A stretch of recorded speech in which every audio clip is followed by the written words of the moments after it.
dekat rumah saya. Bagus juga.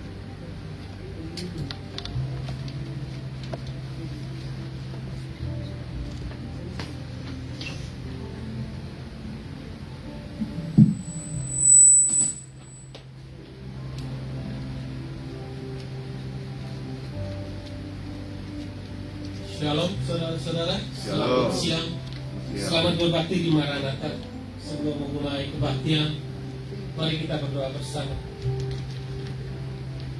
Ya Tuhan, kami jemaat-Mu berkumpul di sini saat ini untuk memulai ibadah kami pada hari ini. Kami mohon supaya Engkau memberikan penyertaan pada jalannya ibadah, mulai dari awal hingga akhirnya. Biar nama-Mu yang dimuliakan di dalam jalannya ibadah kami, serta biar Roh Kudus-Mu yang memimpin kami untuk ibadah sesuai dengan kehendak-Mu. Kau juga urapi mulut bibir hamba-Mu yang akan menyampaikan firman-Mu, firman yang menjadi kebenaran dan menjadi pegangan hidup. Kau juga sertakan anak-anak-Mu yang dalam perjalanan, antar mereka tiba di sini dengan selamat. Terima kasih Tuhan untuk penyertaan-Mu sepanjang ibadah kami ini. Haleluya. Amin. Amin. Puji nama Tuhan, jemaat Tuhan yang saya kasihi, baik yang onsite maupun yang online, kita akan sama-sama menyembah Tuhan pada siang hari ini. Mungkin ada yang baru datang dari bahasa lain, Pukyemne, Yesus cukup nih, dan juga Pak Yonas yang barusan datang dari luar negeri. Selamat bergabung bersama kami dari luar negeri kan ya Pak? Iya. Selamat datang, selamat bergabung kembali dengan kami semua jemaat Tuhan Maranatha. Satu hari yang indah, satu masa yang indah. Hari berganti hari, berlalu dengan cepat. Sekarang kita sudah ada di penghujung bulan 7. Gak terasa saudara kalau sudah bulan Agustus, apalagi kalau sudah September, Oktober, udah kalau berberan udah semakin dekat dengan Natal. Ya. Mari saudara, satu saat yang indah. Selama 1 minggu saudara sudah bekerja. Selama 1 minggu saudara sudah ada dalam rumah masing-masing, dalam kesibukan masing-masing. Saatnya saat yang indah pada saat ini. Saudara bisa menyembah Tuhan. Hati saudara bisa terangkat kepada Tuhan. Hidup saudara, roh saudara bisa mengucap syukur di hadapan Tuhan di tempat ini. Tempat ini adalah hadirat Tuhan. Di mana hadirat Tuhan ada, saudara bisa menyembah Tuhan. Puji nama Tuhan. Kita akan pujikan lagu ini bersama-sama. Dan biarlah pujian ini menjadi doa bagi saudara.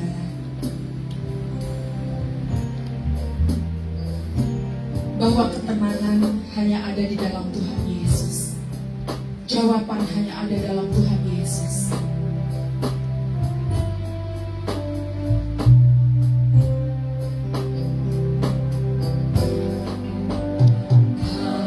Ku cari damai, hanya ku dapat dalam Yesus. Kalau ku cari ketenangan, hanya ku temui di dalam Yesus. Tak satu pun dapat menghiburku, tak seorang pun dapat menolongku. Hanya Yesus jawaban hidupku. Sekali lagi katakan kalau Ku cari damai, hanya ku dapat dalam Yesus. Kalau ku cari ketenangan, hanya ku temui di dalam Yesus. Tak satu pun dapat menghiburku, tak seorang pun dapat menolongku. Hanya Yesus jawaban hidupku.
bersama Dia hatiku tenang, walau hidup penuh tantangan, tak satu pun dapat menghiburku, tak seorang pun dapat menolongku. Hanya Yesus jawaban hidupku. Musik memuji Tuhan, saudara bisa berdoa. Haleluya Tuhan. Saudara bisa mengungkapkan isi hati saudara di hadapan Tuhan. Apa yang menjadi kerinduan saudara, apa yang menjadi tantangan hidup saudara. Saudara berdoa.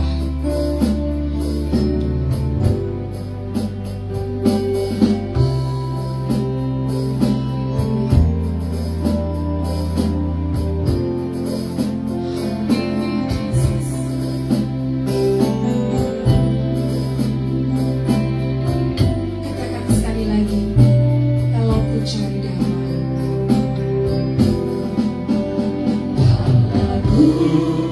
Cari damai, hanya ku dapat dalam Yesus. Kalau aku cari ketenangan, hanya ku temui di dalam Yesus. Tak satu pun dapat menghiburku, tak seorang pun dapat menolongku.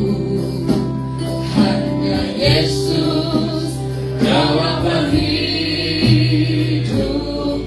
Bersama Dia, bersama Dia hatiku damai, walau dalam lembah kegelapan. Bersama Dia hatiku tenang, walau hidup penuh tantangan, tak satu pun dapat menghiburku, tak seorang pun dapat menolongku. Hanya Yesus jawaban hidup. Katakan dengan iman, hanya Yesus jawaban hidup kita. Hanya Yesus jawaban hidup. Sekali lagi dengan iman, saudara katakan Yesus jawaban. Hanya Yesus jawaban hidupku. Puji nama Tuhan. Amin saudara, bahwa jawaban hidup saudara ada di dalam Yesus. Haleluya. Katakan bahwa Yesus itu baik. Katakan kanan kiri saudara bahwa Tuhan Yesus baik. Haleluya. Mari saudara masuk gerbangnya dengan ucapan syukur. Katakan bahwa Tuhan itu baik. Masuk dalam gerbangnya dengan ucapan syukur. Masuk gerbangnya bersyukur dengan penuh pujian, bersuka di hadiratnya, nyanyi besarkan agung namanya. Pujian juga sangkatala, musik dan tarian, semua makhluk di bumi di surga dengan senang hati akan pujian. Sebab Tuhan baik, sebab Tuhan baik, sebab Tuhan baik, anugerahnya kekal selamanya. Sebab Tuhan baik, Tuhan baik.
Saudara, siapa yang dari Jawa? Angkat Semua tangan, Jawa. saudara. Semua Banyak ya? Jawa. 1, 2, 3, 5, 10, 1000. Wah, luar biasa yang dari Jawa 1000 orang, saudara. Yang dari Chinese waktu 1, 2, 3, 4, 5, 100, saudara. Luar biasa. Kita akan nyanyi bahasa Jawa, saudara. Yang nggak bisa belajar bahasa Jawa karena saya melihat 1000 yang bahasa Jawa. Saudara mau berbahasa Jawa bersama-sama? Haleluya.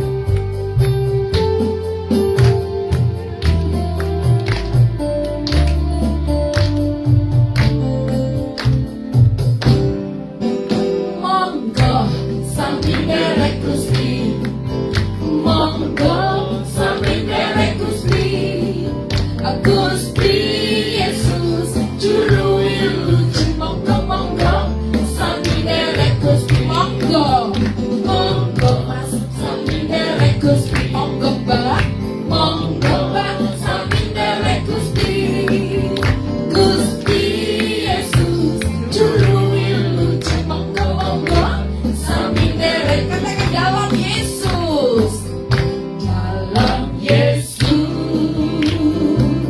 kita bersaudara, dalam Yesus kita bersaudara, dalam Yesus kita bersaudara, sekarang dan selamanya. Dalam Yesus kita bersaudara. Katakan ku cinta keluarga Tuhan, ku cinta keluarga Tuhan, terjalin mesra sekali, semua saling mengasihi. Betapa senang ku menjadi keluarganya Tuhan. Katakan dalam Yesus, dalam Yesus. Pandang kanan kiri, saudara. Kita bersaudara, kita bersaudara. Dalam Yesus kita bersaudara, dalam Yesus kita bersaudara, sekarang dan selamanya. Dalam Yesus kita bersaudara. Sekali dalam Yesus kita bersaudara. Sekali lagi, dalam Yesus, dalam Yesus kita bersaudara. Saudara, silakan duduk. Baik yang dari Jawa, dari Jawa Timur, Jawa Barat, kita berdoa, kita bersama-sama bersaudara. Amin. Amin. Haleluya. Sebelum kita mendengarkan firman Tuhan, persiapkan hati saudara di hadapan Tuhan. Persiapkan telinga saudara menjadi telinga seorang murid. Hati saudara bagikan tanah yang subur, yang siap ditaburi oleh firman Tuhan. Haleluya.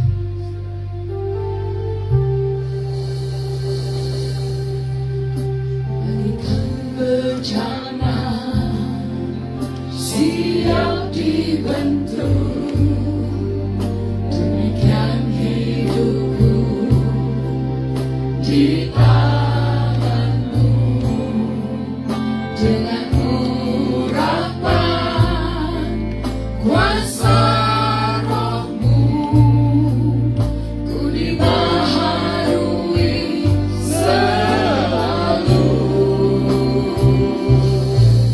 Jadikanku Allah dalam rumahmu, inilah hidupku.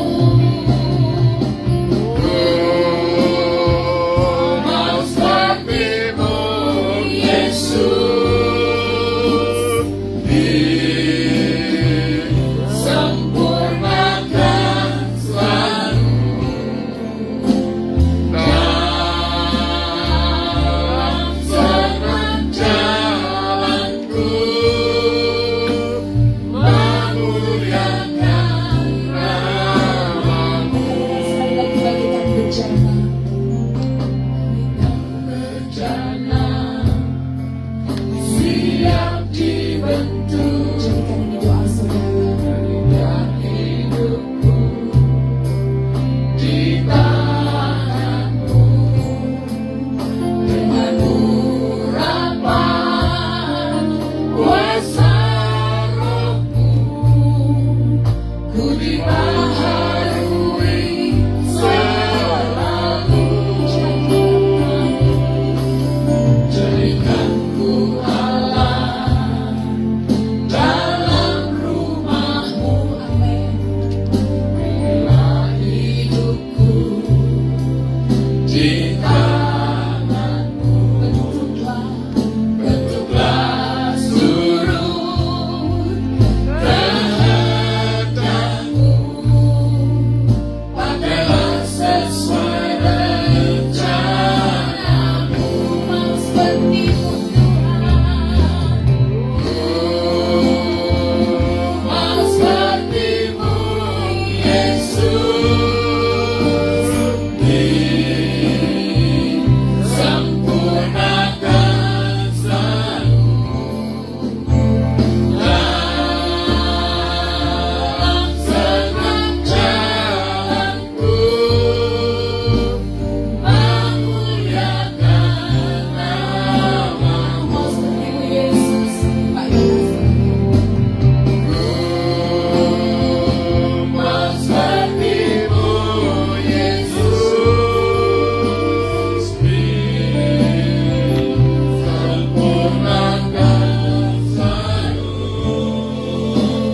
dalam segenap jalanku, memuliakan namamu. Memuliakan namamu. Memuliakan namamu, Memuliakan namamu. memuliakan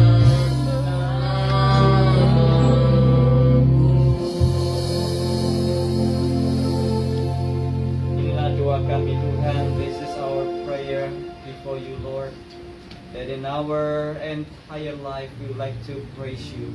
We like to glorify your name because of who you are, because of what you have done in our life. Tuhan, ini doa kami untuk sepanjang hidup kami yang mau memuliakan Engkau, untuk siapa Engkau dan apa yang Kau sudah lakukan dalam Yes. hidup kami. Terima kasih untuk persekutuan ini. Thank you for this wonderful gathering. As we get together in this place, Lord, we like to listen to your word. Speak to us, Lord. We like to listen. Lord, touch our hearts, touch our mind, touch our life. That our life will be somehow be offered to you, Lord, as a living sacrifice. Tuhan, tolong jamah hidup kami, supaya hidup kami menjadi persembahan yang hidup, kudus dan berkenan kepada Tuhan. Bersabdalah, kami siap mendengarnya di dalam nama Tuhan Yesus Kristus. In the name of Jesus Christ, our Lord, we pray. Amin. Amin. Shalom, sudah dikasih Shalom. Tuhan. Kita akan membuka firman Tuhan pada siang hari ini. Let us turn the Bible to Epistle to the Romans. Romans chapter 10 verses 1 through 3. Roma pasal 10 ayat 1 sampai 3. Roma atau Epistle to the Romans actually is a letter from Apostle Paul. Apostle Paul wrote a letter to the congregation in the city of Rome at that moment, because Apostle Paul saw the need to encourage the congregation in the city of Rome at that moment. Even though Paul never been to Rome before, however, Paul saw the need of writing something so that the congregation, the church in the city of Rome will be strengthened in faith. Surat Roma ditulis oleh Rasul Paulus, walaupun Rasul Paulus belum pernah pergi ke Roma. Memang terjadi perdebatan, siapa sih sebetulnya yang memulai jemaat di Roma itu siapa? Ada yang berkata Paulus, ada yang berkata Petrus, tetapi tidak ada bukti yang jelas dari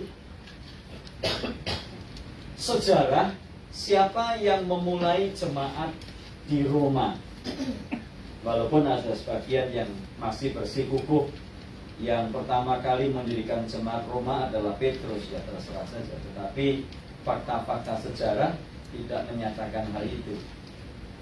Baik surat Roma, temanya adalah the righteousness of God. The theme of the epistle to the Rome actually is the righteousness of God. So Apostle Paul like to say, you know what, people? We cannot be righteous before God, even though some of you have a Jewish background. However, we cannot be righteous because God has given us the mean of righteousness, which is Jesus Christ. Believe in Jesus Christ actually is the way to be righteous before God. Surat Roma temanya adalah tentang kebenaran Allah. Surat Roma berbicara, ada di antara jemaat di Roma yang latar belakangnya Yahudi. Kepada orang-orang Yahudi, Rasul Paulus berkata, walaupun kamu itu orang-orang Yahudi, tetapi bukan karena kamu orang Yahudi, kamu itu dibenarkan. Sebab kita dibenarkan oleh karena kasih karunia. We are being righteous because of the grace of God through faith in Jesus Christ. Kita dibenarkan melalui kasih karunia Allah yang kita terima melalui iman di dalam Tuhan Yesus Kristus. Dan kemudian Rasul Paulus melanjutkan kembali tulisan-tulisannya sampai pada Roma pasal 10, and then Apostle Paul continue on until Romans chapter 10 verses 1 through and 3. Mari kita akan membacanya. Saudara-saudara, keinginan hatiku dan doaku kepada Tuhan ialah supaya mereka diselamatkan. Brother, my heart's desire and prayer to God for Israel is that they may be saved. Jadi di dalam Alkitab bahasa Indonesia in Indonesian translation it was not so clear because the scripture says that they will be saved. Ada kata mereka. Siapa mereka? Di dalam Alkitab bahasa Inggris lebih jelas. Jadi ada baiknya Bapak Ibu kalau kita membaca Alkitab ya, karena kita sudah tinggal di Amerika kan, ya kita baca bahasa Inggris juga ya, supaya kita diperkaya dengan pengetahuan yang benar sehingga kita bisa mengerti firman Tuhan. Jadi bacalah Alkitab bahasa Indonesia, bacalah terjemahan bahasa Inggris, sekalian belajar bahasa Inggris sehingga kita mendapatkan pengertian yang benar. Brother, my heart's desire and prayer to God for Israel is that they may be saved. Ayat 2, verse 2, sebab aku dapat memberi kesaksian tentang mereka bahwa mereka, dikatakan apa? Bahwa mereka sungguh-sungguh seperti orang Maranatha, sungguh-sungguh. Amin. Bahwa mereka sungguh-sungguh giat untuk Allah. Tetapi sayangnya dikatakan tanpa pengertian yang benar. For I bear them witness that they have a zeal for God, but not according to knowledge. You know, if you have a zeal for something, you will be so eager and you will be so enthusiasm. You will have enthusiasm. You will be doing everything with enthusiasm in your life. You will be so proud of it. You will be so energetic. You will be so happy to do so. If you have a zeal for something, and if you have a zeal for God, kalau saudara punya kerinduan, kalau saudara sungguh-sungguh di hadapan Allah, hari Minggu kebaktian hari Senin, cari kebaktian tempat lain, hari Selasa kebaktian, Rebo kebaktian, Kamis kebaktian, Jumat kebaktian, Sabtu kebaktian, Minggu kebaktian lagi. Luar biasa ya saudara, berapi-api, having a zeal for God. Mereka sungguh-sungguh datang kepada Tuhan with enthusiasm. However, not according to knowledge.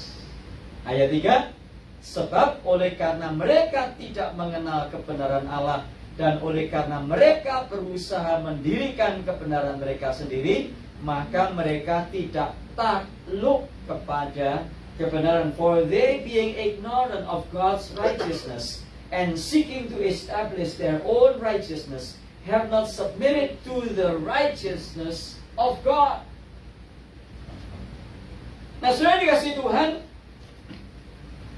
tidak ada sukacita yang lebih besar selain melihat orang begitu giat dan bersemangat bagi Allah. Saudara, apa yang saudara rasakan kalau ada lihat orang nggak semangat banget ya? Bentar datang, bentar nggak datang, bentar datang, bentar nggak datang, bentar-bentar nggak datang, bentar datang. Rasanya gimana sudah? Nyanyi yang lain, wah, soraklah, monggo, samin derek Yesus kan gitu. Tapi yang di sana cuma gitu. Rasanya gimana sudah? Rasanya jujur aja gitu. Nggak apa-apa. Rasanya gimana sudah? Kalau saya lihat ada orang yang nggak percaya, how do you feel if you see someone that is worshiping God without enthusiasm? How do you feel about that? Loh, kok nggak ada yang jawab? Rasanya gimana? Gimana Pak Tono rasanya? Lihat orang diem aja, dengan firman ditanya gimana perasaannya, diem. Ditanya diem, nggak ditanya juga diem. Nyanyi diem. Gimana rasanya sudah? Kalau lihat orang yang nggak berapi-api rasanya gimana Pak Robi? Penuh damai. Hah? Penuh damai. Rasanya orang kok gitu ya? Barangkali mungkin tadi belum makan kali ya. Enggak ada sukacita. How do you feel? If you see someone in the church is worshiping God or listening to the word of God without enthusiasm, it's kind of like listening, but everybody else, they are singing, praising God, worshiping God, but this person is like, Too much beer probably, so that's why. probably he or she has a lot of problems. Probably she has a lot of debt. Because yesterday debt collector has come. What about the opposite? Apa yang terjadi sebaliknya? What if you see people in the church worshiping God with enthusiasm? They worship God with joyful heart. They worship God. They listen to the word of God with enthusiasm. How do you feel? Oh my goodness, I want this person to come to this church every Sunday. Oh my goodness, I want this person. Please come again. Please come again. Please come again. I want you to be in this church. Why? Because you have sparked the fire in this church. Kenapa? Karena kamu itu sudah menyalakan api di gereja ini loh. Datang lagi ya minggu depan. Akan tetapi, however, from the passage that we just read from Romans chapter 10 verses 1 through 3, Scripture says that having enthusiasm, having zeal, a zeal for God, actually is not enough. Berapi-api giat untuk Allah sebetulnya tidak cukup. Karena dikatakan bahwa mereka sungguh-sungguh giat untuk Allah, tetapi tanpa pengertian yang benar. Having a zeal for God, but not according to knowledge. Nah, kalau kita membaca Roma 10 membahas keberadaan orang Yahudi yang begitu bersemangat, tetapi sayangnya tetap di dalam kondisi tidak selamat. Nanti saya akan jelaskan. Nah, sudah dikasih Tuhan, ada banyak gereja hari ini juga berada dalam kondisi yang sama, di mana orang-orang Yahudi pada zaman Paulus memiliki perasaan. Mereka merasa sudah selamat, mereka giat untuk Allah, mereka berapi-api, they are so enthusiastic for God.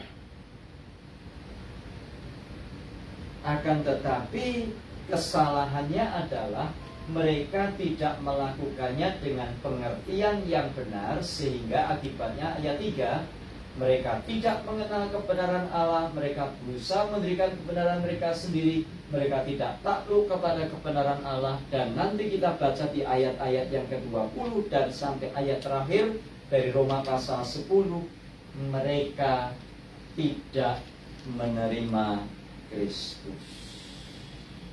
Jadi apa pelajaran yang kita bisa ambil? What lesson that we learn this morning? First of all, we learn that having enthusiasm to God is not enough.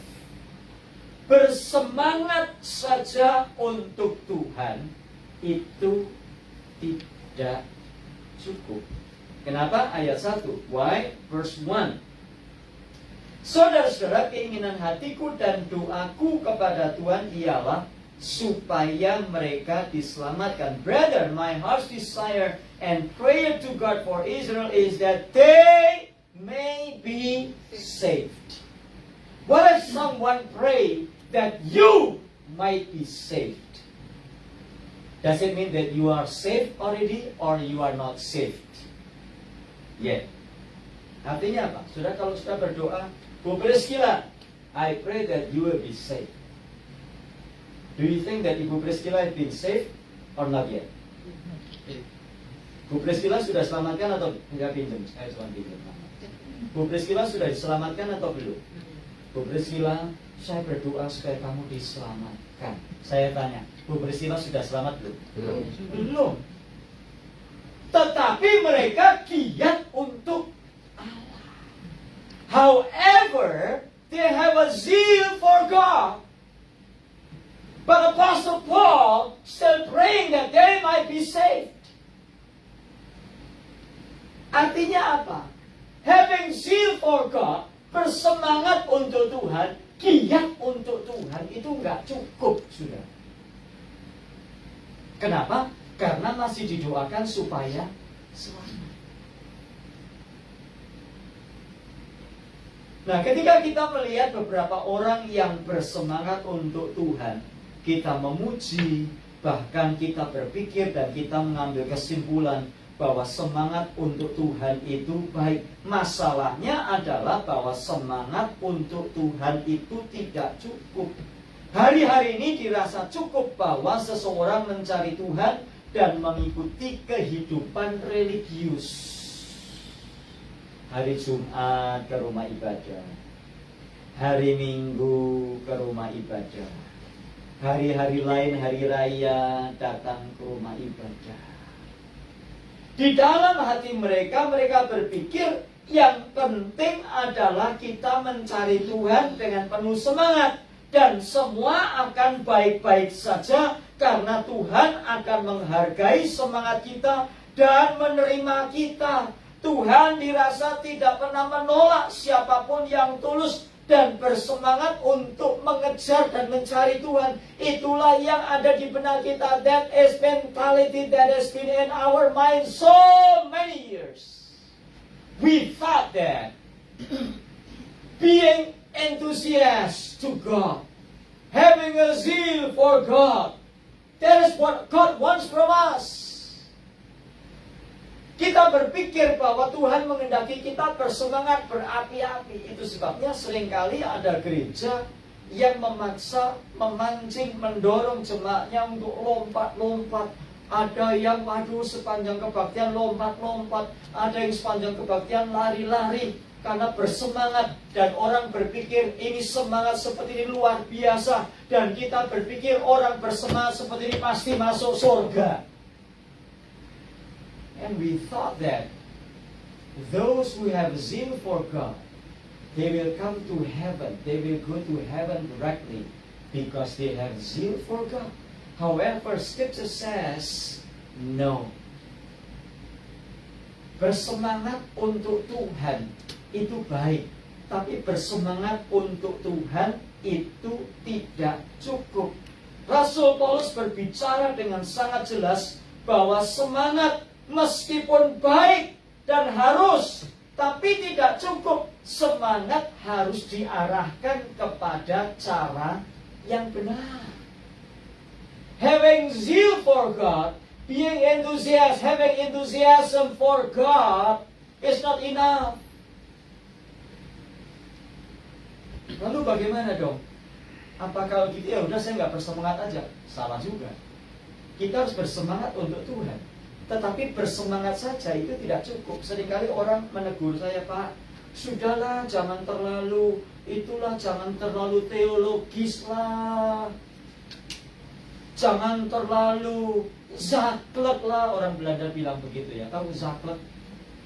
Zakut, kaku. Jangan terlalu kaku lah.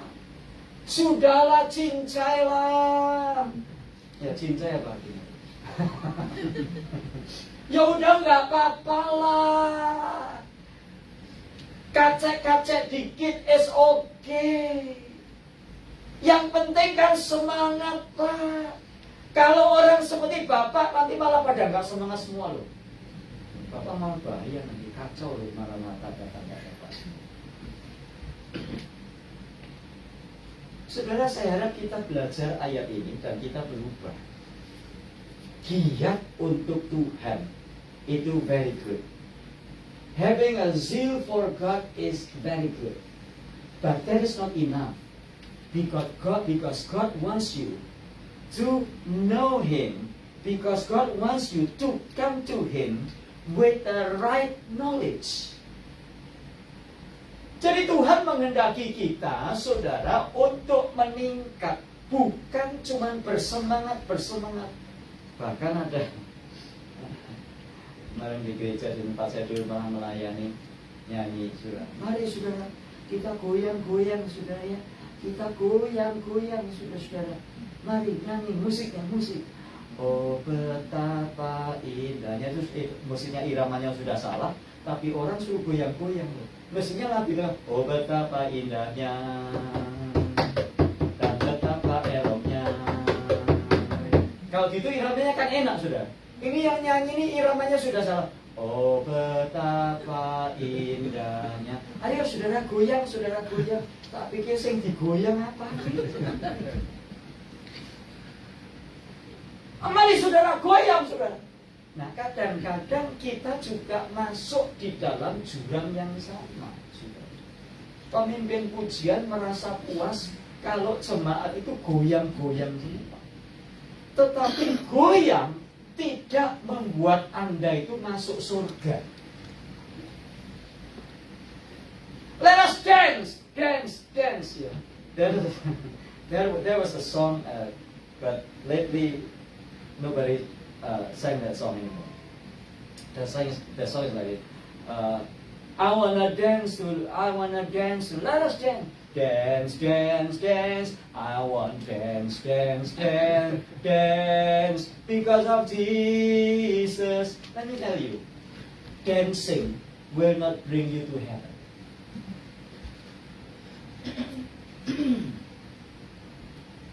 Ada gereja kalau minggu joget-joget, poco-poco terus.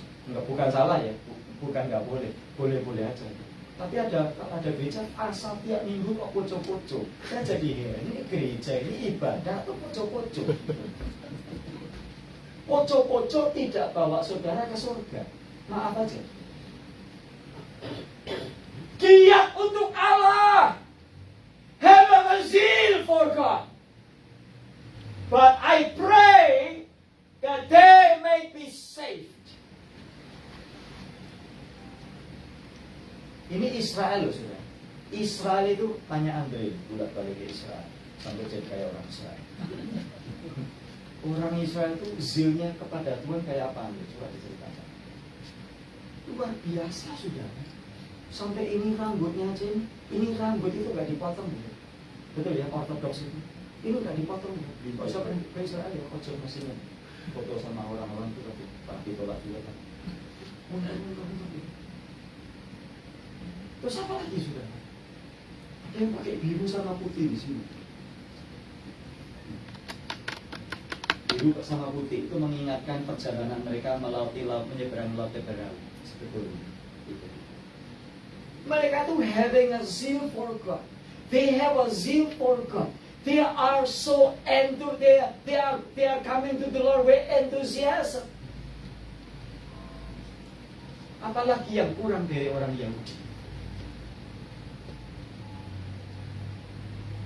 Orang agama lain, mereka datang menyembah Allah itu saudara dengan luar biasa loh, with a zeal. Saya baru pulang dari Indonesia, sudah ke Indonesia, seneng kan kalau 4:30 pagi dibangunkan. I just came from Indonesia. You know, if you go to Indonesia, 4:30 in the morning, they all pray to God. Sudah seneng kan bisa bangun pagi di sana. Di sini susah bangun pagi. Di sana 4:30 pasti bangun. Entah jam 5 tidur lagi urusan lain loh. Pokoknya 4:30 bangun dulu. Coba saya tanya. Mereka punya zeal for God atau enggak? Punya loh saudara. Jual sawah. Jual sawah untuk apa? Pergi ibadah haji. Apakah mereka enggak giat untuk Allah? Mereka giat untuk Allah. Semua agama, saya enggak cuma bilang satu agama. Semua agama.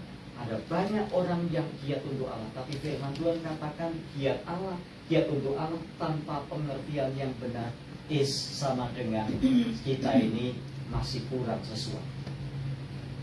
Jadi sudah dikasih Tuhan, datang kepada Tuhan itu jangan cuma semangat. Pokoknya semangat bro, joget bro, joget bro, joget terus. Nanti tiap minggu kok joget terus bro. Tidak buta apa-apa. Giat untuk Allah itu baik. Saudara, ibadah itu baik. Pertanyaannya, ibadah saudara dilakukan dengan pengertian yang benar atau tidak?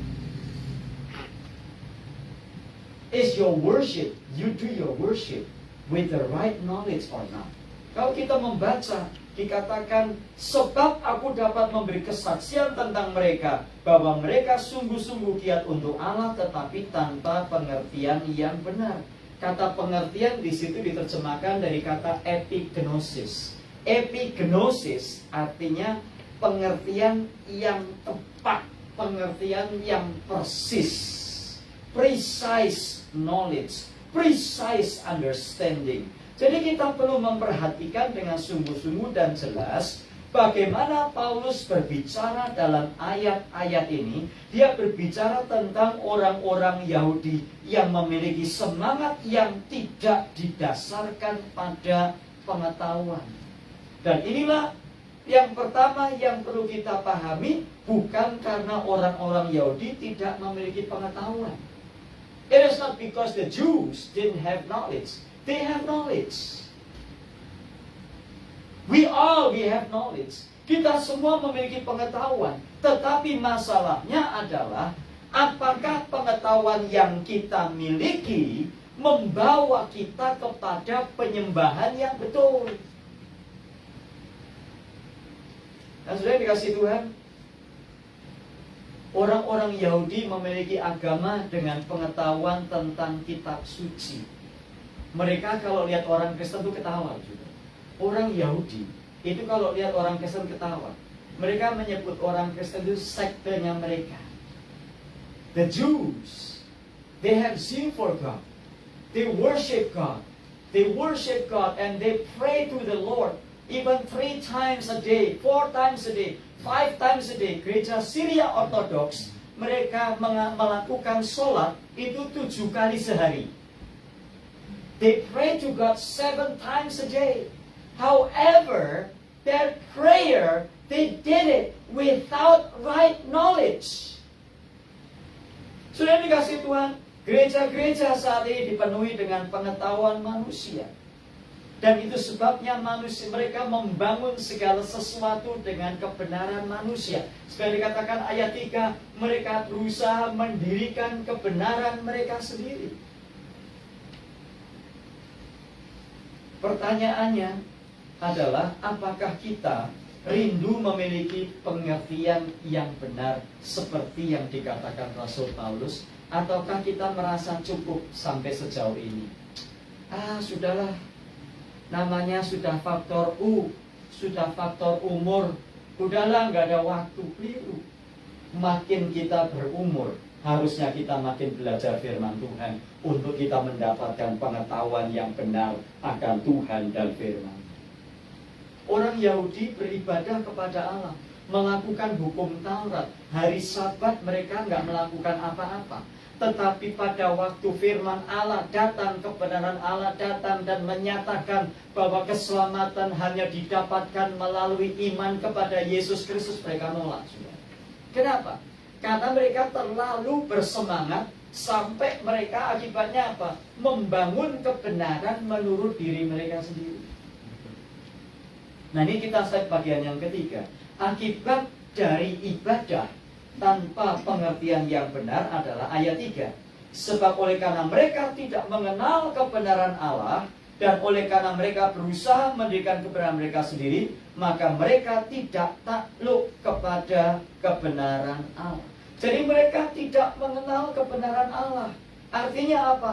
Artinya mereka menjadi orang yang sesat, menganggap semua kebenaran adalah kebenaran Allah. Mereka buta dan mereka gampang dibelok-belokkan karena mereka tidak mengenal kebenaran Allah.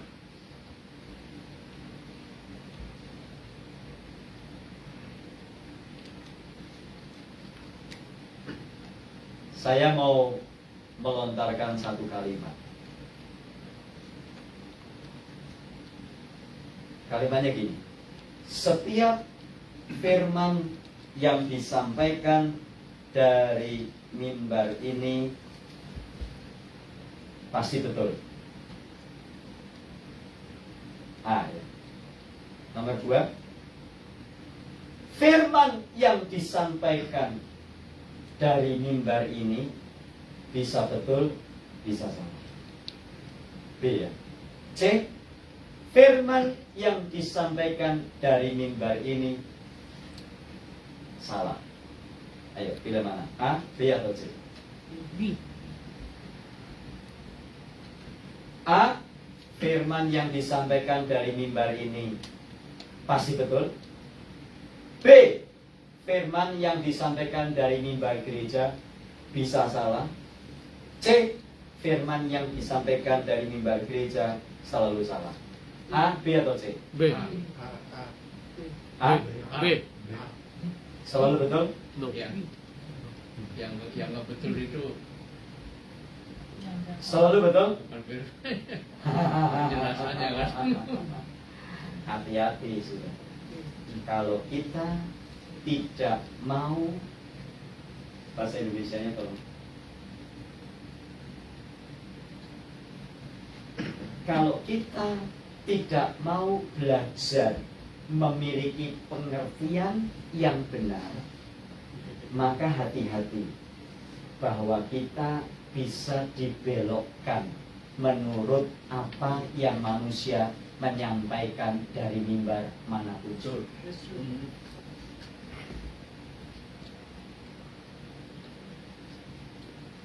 Ada yang menyatakan semua orang Kristen harus berbahasa roh. A, betul. B, salah. C, mungkin. B. Semua orang Kristen harus berbahasa roh. No. A, betul. No. B, salah. Salah. C, mungkin B. betul. B. Salah. B. B. Tapi ada dari mimbar disampaikan bahwa semua orang Kristen harus berbahasa roh. Sebab bahasa roh adalah bahasa surga. Terus orang amin, amin. Kenapa bisa terjadi? Mereka giat untuk Allah, tetapi tidak disertai pengertian yang Benar. A, Yesus adalah satu-satunya jalan ke surga. Satu-satunya jalan. B, Yesus adalah salah satu jalan ke surga. C, Yesus mungkin adalah jalan ke surga. Tapi ada gereja yang mengajarkan Yesus hanya salah satu jalan ke surga. Ibadah giat untuk Allah, tapi tidak disertai dengan pengertian yang benar. Lalu kita berkata, ya Pak, saya kan nggak sekolah Alkitab. Bagaimana dong punya pengertian yang benar tentang Allah? Tidak semua orang harus sekolah Alkitab, tapi semua orang harus belajar Alkitab supaya kita bisa mengerti, menyembah Allah dengan pengertian yang Benar. ada banyak lagi, saudara. Saya tidak usah jelaskan satu persatu. Ada banyak pengajaran yang disampaikan dari mimbar gereja yang mungkin tidak salah, tapi setengah benar. Setengah benar itu gini, saudara. Nah, Bapak Ibu ya, habis ini kita ada kantong persembahan ya. Jangan lupa kantong persembahan ini perpuluhan, jangan lupa nanti yang ngitung Tono sama Lili sama Yusuf, jangan lupa diisi ya, supaya belalang pelahap tidak datang, supaya belalang pelompat tidak datang. Saya tanya, ini benar? Setengah benar atau salah? Salah. Loh, kok ragu-ragu jawabnya? Benar, setengah benar atau salah? Salah. Ini benar, saudara. Benar. Tapi itu disampaikan dalam konteks perjanjian. Dalam konteks perjanjian baru apa? Saudara-saudara, kita akan membawa persembahan kepada Tuhan. Perpuluhan dan persembahan yang lain. Mari kita berikan kepada Tuhan, karena Tuhan sudah lebih dulu memberkatinya. Inilah yang namanya benar sesuai dengan firman Kristus. Itu sebabnya Roma 10, Romans 10 verse 18. Tolong dibacakan Romans 10 verse 18 atau dari 17. Ya, Romans 10 17. In English, please. Romans chapter 10, verse 17. Anybody in English? So then faith comes by hearing. So that faith comes by hear. And then? And hearing to the word of God. And hearing, not just hearing, but hearing to the word of God. Not just hearing a sermon, not just hearing a preaching, but hearing the word of God. Dan firman muncul, firman timbul dari pendengaran. Dan pendengaran apa? YouTube? No. Pendengaran. So faith comes from hearing, and hearing from the word of God. So if you do not want to read the Bible from now on, I'm afraid that one day you will be twisted by the sermon, by the message from the what was so-called preaching. But that is not truly preaching, but it's just motivation. And nowadays, preaching has become motivation because people do not preach gospel, but people preach motivation. Jadi jelas, saudara, yang dikasihi Tuhan, apakah kita memberi dengan pengertian? Jangan cuma memberi. Do not just give. Give with the right knowledge of the word of God. Do not just serve the Lord, but serve the Lord with the right knowledge. Why do you have to serve the Lord? Do not just sing to the Lord, but sing with the right knowledge. Why do I have to sing to the Lord? Do not just do the ministry, but do the ministry with the right knowledge. Because without right knowledge, we will be deviated, we will be distorted, we will be twisted from the truth of God. Saya harap ayat ini menjadi perenungan kita sekalian. Mari belajar, sudah. Belajar. Berkali-kali saya tekankan, kalau ada saudara belajar sudah nggak jelas, tanya saya. Saya juga terus belajar. Every single day, I am learning. I'm studying the Word of God by myself. Studying, there is no end for studying. There is no final, there is no finish point when we study the Word of God. Because our life should be filled with learning, studying the Word of God, so that we will not be twisted anywhere. Mari kita berdoa.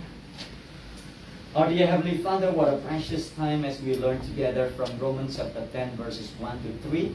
And Lord, we learned how important it is to worship You, to not just having the zeal for the Lord, but Lord, not just having enthusiasm, but Lord, help us to have a right knowledge, epignosis, so that we will not build our own righteousness, but we will submit ourselves under the Lordship of Jesus Christ. Father God, help us to submit ourselves, Lord, before You. Help us, Lord, not just to be stubborn. Help us not to be stiff-necked, so that we will be just having enthusiasm in worshiping You, having enthusiasm in following You, but without the right knowledge. Help us, Lord, each and every one of us in this room. Help us, Lord, to have a desire to study the Word of God from now on. Help us, Lord. In the name of Jesus' precious name we pray. Amen. Amen.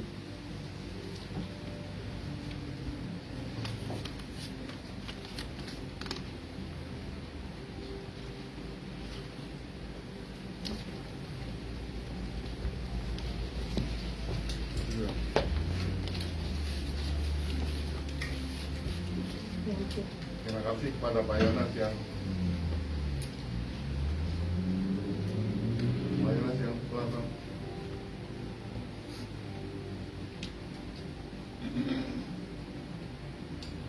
telah menyampaikan firman Tuhan.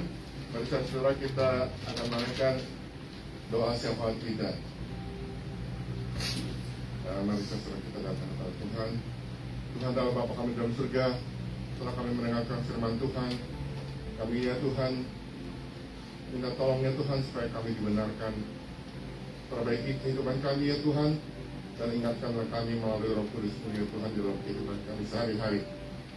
Tuhan, kami juga berdoa untuk teman-teman kami yang lemah tubuh ya Tuhan, seperti Om Tim, Pak Adrian, dan Pak Handi, Tante Yeti juga, yang kakinya sakit ya Tuhan.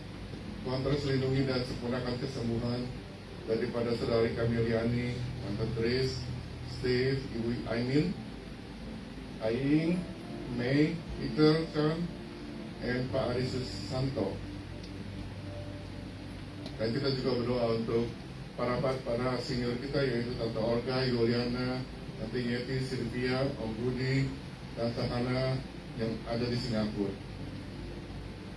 Biarlah kiranya Tuhan dalam kehidupan kami juga, di dalam kelemahan tubuh ya Tuhan, mereka setelah kami dapat kekuatan daripada Tuhan dan penghiburan daripada Tuhan, bahwa Tuhan tidak meninggalkan dan Dia tetap setia kepada Tuhan. Tuhan, kami menyerahkan kehidupan kami masing-masing dalam keseharian kami ya Tuhan, di mana kami hidup di Amerika ini. Tuhan berkati ya Tuhan Amerika ini.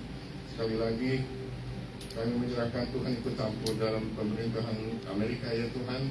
Biar kiranya pemimpin kami dapat memimpin negara kami menjadi negara yang baik ya Tuhan.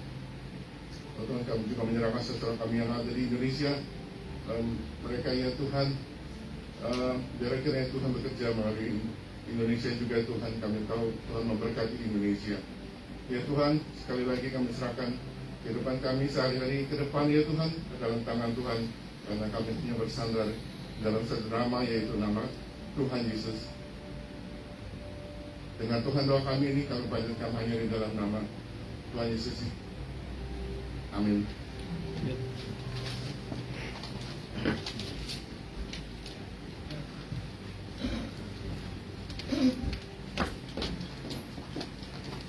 Sebentar lagi kita akan menjalankan persembahan. Sebelumnya mari kita berdoa. Ya Bapak yang ada di dalam surga, terima kasih ya Bapak. Kita dapat berkumpul untuk beribadah bersama pada siang hari ini. Terima kasih juga Tuhan untuk berkat-Mu sepanjang minggu hari ini. Kiranya Kau berkati juga persembahan yang akan kami berikan ya Tuhan. untuk memperluas kerajaan-Nya ya Tuhan. Dalam nama Tuhan Yesus kami sudah berdoa dan mengucap syukur. Haleluya.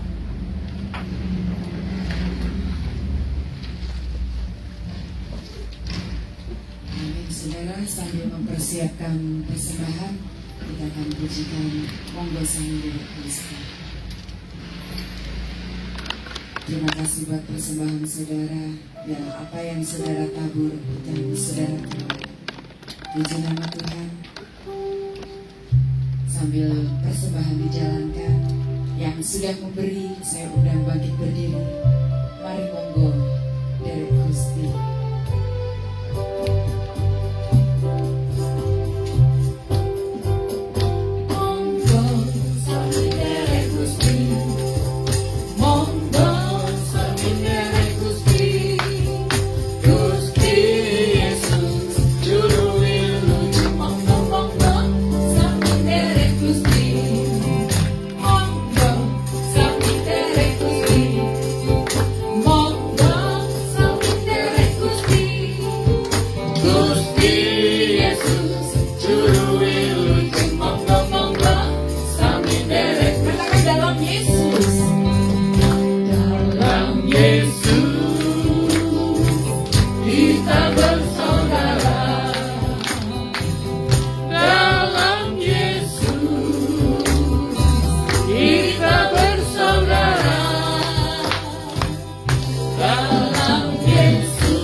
Silakan duduk saudara.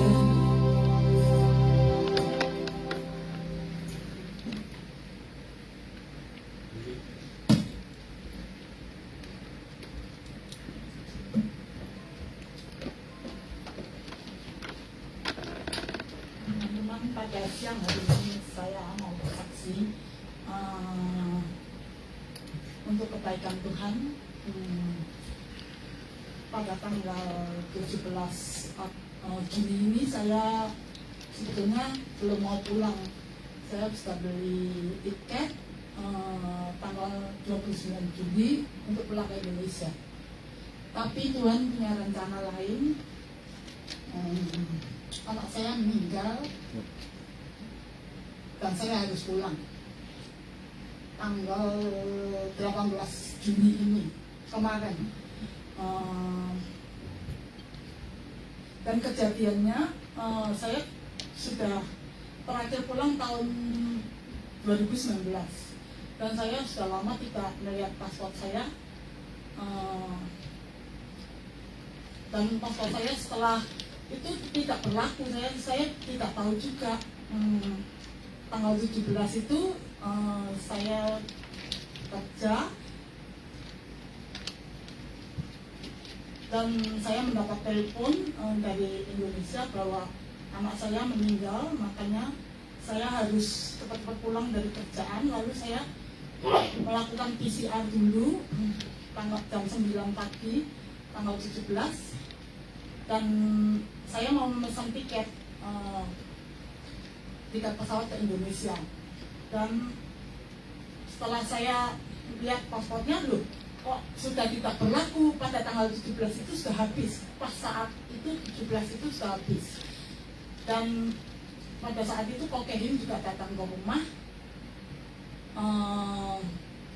Akhirnya Kokehin juga minta bantuan kepada temannya, bagaimana nih, paspor sudah habis, besok mau pulang ke Indonesia, pesan tiketnya kan belum pesen, di tanggal 18 kita baru pesen, tapi tiket sudah habis. Akhirnya tanggal 17 itu kita hari Jumat, kita ke kedutaan Kokehin, ya sudah cepet-cepet, jam 11 siang itu, jam 11 siang pada hari Jumat. Kedutaan kan mungkin sudah tutup setengah 12 siang. Akhirnya udahlah kita berangkat. Tapi sebelumnya waktu itu saya sempat telepon Lukman, adik dari Yusuf. Saya minta tolong, tapi Lukman waktu itu belum sempat menjawab. Kita akhirnya datang ke kedutaan tanggal 17 itu jam 11 siang, akhirnya sampai di sana hampir jam 12 siang. Tapi kedutaan menunggu kita ternyata, dan si Lukman ternyata sudah menghubungin kepala kedubes dari Indonesia. Dan kita juga tidak tahu, Lukman juga tidak memberitahu kami. Tapi kita untung-untungan aja lah, kalau memang Tuhan itu rencana Tuhan, Lili sudah dapat pulang gitu. Itu dalam hati Lili, sudah kita berangkat aja. Akhirnya kita berangkat, sampai di sana ditungguin, dan ternyata kita akhirnya, loh ini dari saudara Lukman ya, saudaranya Lukman. Iya, saya bilang gitu. Kok ibu bisa tahu? Ya Pak Lukman tadi sudah telepon ke sini, dan kita menunggu itu untuk mengurus paspor yang sudah habis ya untuk hari ini. Ya saya bilang, iya Bu, saya juga berterima kasih, dan paspornya cuma dalam 2 jam sudah selesai. Itu memang besar, itu memang Tuhan yang menghendaki bahwa saya bisa pulang ke Indonesia pada tepat waktunya, karena tanggal 22 itu anak saya harus dikubur. Dan kalau menunggu paspor kan seharusnya minimal 5 hari, tanggal 17 sampai kan tanggal 22, jadi saya mungkin sudah nggak sempat gitu. Tapi memang kebaikan Tuhan, semuanya berjalan dengan lancar, tanpa rencana Tuhan. Mungkin saya tidak dapat pulang ke Indonesia pada waktunya, dan itu memang luar biasa. Dengan bantuan Tuhan melalui orang-orang yang memang Tuhan sudah siapkan untuk rencana ini. Dan pada waktu ke Semarang, saya menginap di Jakarta 1 hari karena tidak ada tiket yang untuk pesawat ke Semarang pada saat itu juga. Jadi besok paginya saya ke Semarang, dan saya sempat ke rumah duka 1 hari, besoknya pagi baru dikubur. Dan semuanya berjalan lancar karena Tuhan itu baik, semuanya dibantu melalui tangan-tangan dari saudara saya maupun anak-anak saya. Dan itu Tuhan itu sudah membuat rencana yang terbaik. Pada saat anak saya tidak ada pun, dia sudah minta tolong, bahwa dia sudah tidak kuat, dan dia mau ikut Tuhan untuk dibawa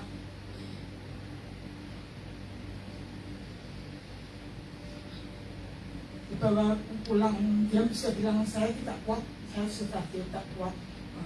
Dia bilang sama saudara saya bahwa saya sudah tidak kuat, saya mau pulang katanya.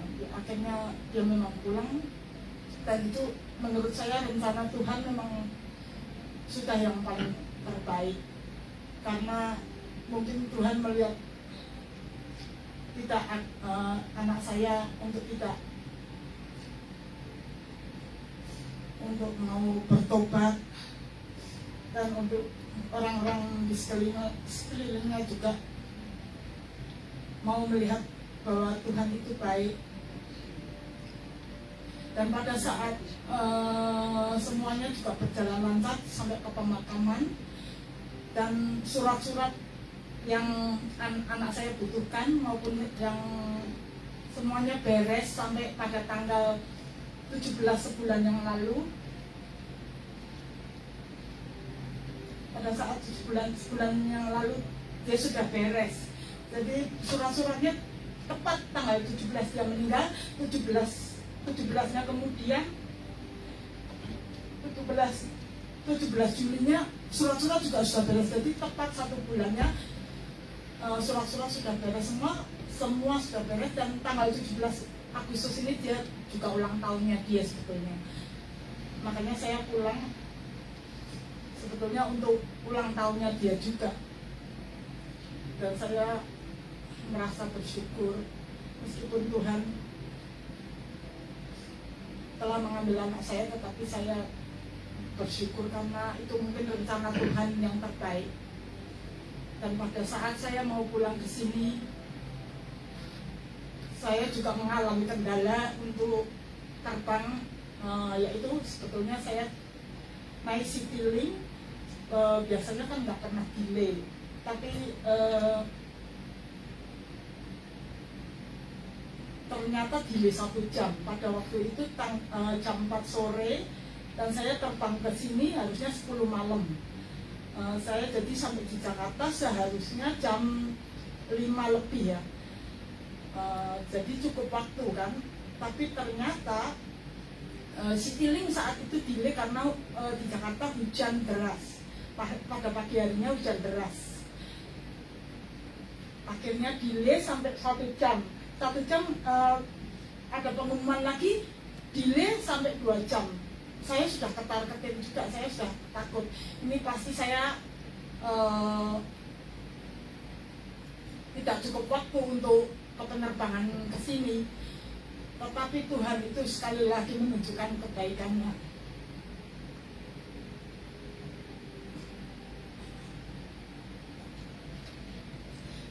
Saya akhirnya terbang ke sini, terbang dari Semarang ke Jakarta jam 6.20 akhirnya, dan pesawat Citylink terbang jam 7 kurang 10 menit sampai di Jakarta.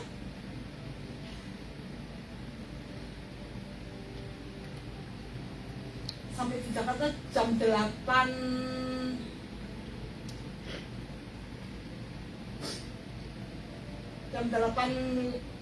lebih jam 8 lebih 10 menit saya mendarat itu waktu itu. Akhirnya saya ambil bagasi kira-kira sampai setengah 9 lebih ya, setengah 9. Habis itu saya juga sempat lari-lari. Ini cukup waktu apa enggak, soalnya saya sendiri agak bingung waktu itu. Sudah lama nggak pulang, dan saya juga pikiran kacau. Saya tidak sempat tidak pernah mengingat lagi bahwa penerbangan internasional itu di gate 1. Akhirnya saya lari-lari kemana nih, saya harus kemana. Dan saya pasti, ini saya pasti telat. Soalnya jam 10 kurang 5 itu pesawat harus terbang kan. Habis itu saya lari-lari dan saya salah jalan juga, saya kebingungan juga. Akhirnya Tuhan pada saat yang tepat juga menolong saya lagi. Kamu seharusnya ke gate 1, Tuhan mengingatkan saya begitu. Saya lalu tanya-tanya, saya harus ke gate 1, bagaimana ini? Saya lupa lagi. Akhirnya saya lari, lalu tanya-tanya orang juga. Akhirnya di atas. Akhirnya saya tadinya sampai naik lift bawa koper 2, saya sampai dorong sampai ketakutan, saya dorong ke atas itu. Akhirnya saya bilang, mas tolong mas, saya mau jatuh itu. Karena sudah kebingungan, saya mau jatuh karena naik lift sama dorong itu kereta yang buat koper itu. Sebetulnya kan nggak boleh harus naik lift yang ke atas itu, tapi saya naik tangga berjalan itu, lift yang berjalan itu saya salah. Akhirnya saya mau jatuh, tapi karena kebaikan Tuhan juga ada orang mas dua nolong saya untuk narik ke atas. Akhirnya saya juga salah jalan lagi. Akhirnya saya tanya lagi sama seorang anak muda, kamu harus naik lift ini naik ke atas, dia bilang gitu. Akhirnya saya naik sambil lari dan pada waktunya mungkin kurang 15 menit ya, saya akhirnya sampai di gate 1. Lalu saya check in. Habis check in saya lari lagi. Saya bilang, mbak, ini saya telat ya. Enggak, kamu sudah pas waktunya mungkin. Saya akhirnya sebentarnya lagi udah sampai. Saya memang hampir telat sih, tapi karena kebaikan Tuhan dan kemurahan Tuhan semuanya berjalan dengan lancar dan saya tiba di gate untuk penerbangan yang tepat waktu. Itulah kebaikan Tuhan. Dan terima kasih saya diberi kesempatan. Ini juga cerita anaknya sebelum pulang bisa mengenal Tuhan Yesus. Oh iya, sebelum anak saya meninggal, anak saya memang sudah dibaptis di Taiwan tahun 2009 dia sudah dibaptis. Dan pada waktu itu dia di Taiwan memang sering ke gereja, tetapi setelah pulang dari Indonesia dia ke gereja sebentar. Akhirnya mungkin karena lingkungannya dia tidak pernah sempat ke gereja lagi. Tetapi di saat kematiannya, 2 hari sebelumnya, dia bilang, Tuhan, aku mau ikut kamu Tuhan, aku mau pulang Tuhan. Dan dia sudah bilang, ampuni aku Tuhan atas kesalahan yang aku perbuat. Dia sudah bilang begitu. Dia berdoa sama Tuhan, dia berdoa memuji namanya, dan dia benar-benar sudah bertobat pada saat 2 hari sebelum dia kematian itu. Itulah kebaikan Tuhan yang anak saya rasakan, dan saya sebagai keluarga, mamanya juga meskipun merasa kehilangan, tetapi saya bersyukur di saat terakhirnya dia masih menyebut nama Tuhan dan minta ampun kepada Tuhan. Terima kasih Tuhan. Saya sudah sempat bersaksi, dan saya terima kasih kepada teman-teman yang sudah mendoakan saya maupun pergi yang dalam perjalanan pulang ke Indonesia, maupun untuk anak saya. Doa atau ucapan syukur juga supportnya baik secara material maupun spiritual. Terima kasih kepada teman-teman yang telah mendukung saya dalam doa. Terima kasih saya diberi kesempatan untuk hari ini. Terima kasih.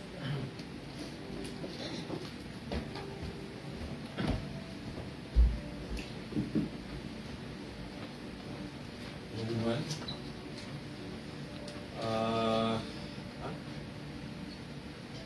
ya, kita semua keluarga Maranatha menyampaikan sekali lagi rasa duka cita untuk Lili, dan juga di balik itu kita juga bersuka cita karena anaknya sudah bebas dari penderitaan dunia dan dia menerima Tuhan Yesus di saat-saat akhirnya. Kita bersuka cita untuk itu karena dia berarti ada di dalam kerajaan surga bersama Tuhan Yesus ya. Pengumuman berikutnya nanti mungkin Pak Yones boleh mendoakan juga. Lalu minggu depan firman Tuhan akan disampaikan oleh Pak Emil Seng, dan kita minggu depan akan merayakan mereka yang berulang tahun. Kita akan potluck. Jadi so we want to celebrate the birthday of the people next week. So we will have a potluck. And lalu yang mau offering, untuk mempermudah offering boleh memakai Zelle, itu alamatnya Zelle, Church of Maranatha Yahoo. Dan yang mau dibaptis, kita mengharapkan yang belum dibaptis untuk menghubungi Kohandi supaya boleh dapat pengajaran dari nanti siapa ya. Lalu juga kita mengundang jemaat untuk ikut bersama persekutuan doa hari Jumat jam 8. Dan lalu saksian sudah, dan nanti makan mungkin di luar ya.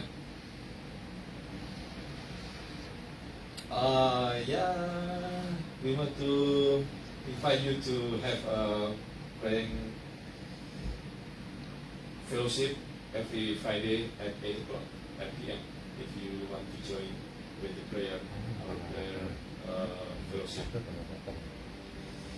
Nanti kita makan di luar. Ya, Jefonia ini orangnya lumayan. Oke. Puji Tuhan, mari kita nyanyikan Maranatha.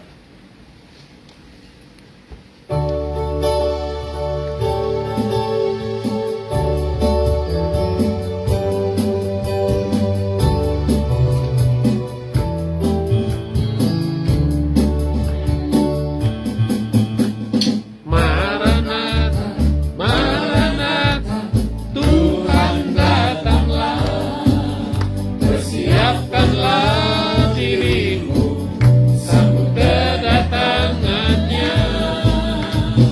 Maranatha, Maranatha, Kristus datanglah. Hari itu, hari yang termulia. Haleluya, Tuhan datanglah dalam kemuliaan-Nya. Bersama para tebusan, sambutlah ya Raja. Segala suku dan bahasa nyanyi sembah Sang Raja. Ya Yesus, Maranatha datanglah. Ya Yesus, Maranatha datanglah.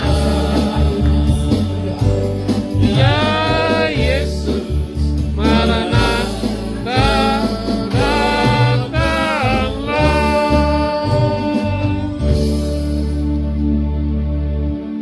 Jemaat yang dikasihi oleh Tuhan, arahkanlah hatimu kepada Tuhan dan terimalah berkat. Tuhan memberkati engkau dan melindungi engkau. Tuhan menyinari engkau dengan wajah-Nya dan memberi engkau kasih karunia. Tuhan menghadapkan wajah-Nya kepadamu dan memberi engkau damai sejahtera. Pulanglah dan bawalah anugerah yang besar dari Allah Bapa, kasih yang sempurna dalam Tuhan Yesus Kristus, dan persekutuan dengan Roh Kudus yang menyertai kita sekalian sampai selama-lamanya. May the blessing from the Lord and the love of Jesus Christ and the fellowship in the Holy Spirit be with each and every one of us. In the name of Jesus Christ. Amen. Amen. Silakan duduk saudara.